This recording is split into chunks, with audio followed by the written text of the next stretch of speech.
തെരഞ്ഞെടുപ്പ് കാലമാണ്.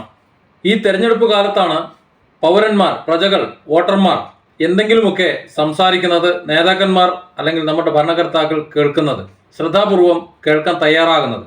നമുക്കറിയാം, ഇലക്ഷൻ അടുക്കുമ്പോഴാണ് നേതാക്കളെല്ലാം ജനങ്ങളിലേക്ക് ഇറങ്ങി തുടങ്ങുന്നത്.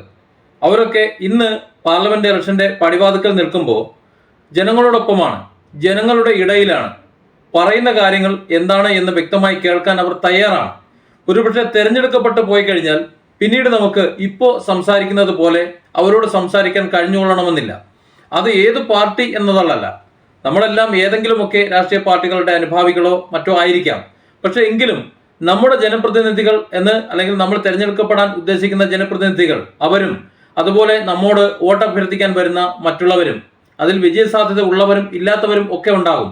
ഒരുപക്ഷെ വിജയസാധ്യത ഉള്ളവർ നമുക്ക് എതിർകക്ഷികളുമായേക്കാം. എങ്കിലും നമുക്ക് പറയാനുള്ളത് അവരോട് പറയണം.